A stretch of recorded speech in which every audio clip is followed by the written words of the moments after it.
I'm Alex Villarreal with the VOA Special English Agriculture Report. 2010 was a good year for American farmers.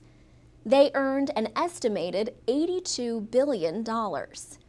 That is almost one-third more than they earned in 2009. And it is 26% higher than the 10-year average.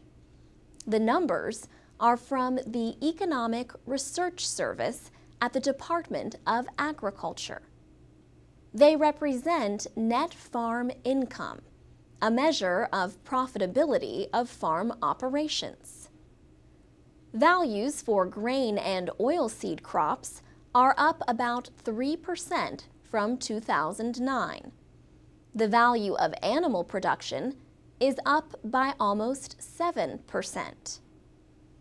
Agriculture Secretary Tom Vilsack points out that agriculture is one of the few major areas of the economy with a trade surplus. A surplus of $41 billion is predicted in 2011. That would be an increase of almost $18 billion from 2010. At the same time, farm exports are expected to break the all-time high set in 2008. The Agriculture Department says exports in 2011 could top $126 billion. The largest buyer of agricultural products is expected to be Canada. But farm exports to China are predicted to come within $500 million of Canadian purchases.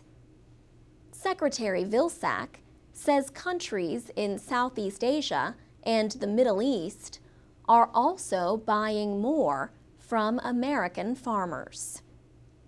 Poor growing conditions overseas played an important part in higher prices for American crops in 2010. Charlotte Hebebrand is chief executive of the International Food and Agricultural Trade Policy Council in Washington.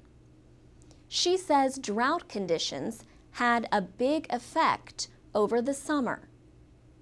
Wheat prices rose after Russia halted wheat exports, although Russia later eased the ban.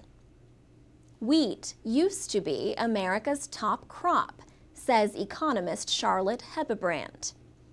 She says wheat production has actually declined over the past few years because corn has become the most popular crop. Corn, or maize, is mostly fed to animals or made into ethanol fuel and high fructose corn syrup. But Ms. Hebebrand says with the recent increase in wheat prices, American farmers might plant more wheat again.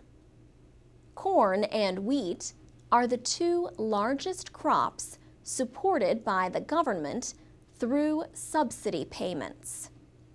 For VOA Special English, I'm Alex Villarreal.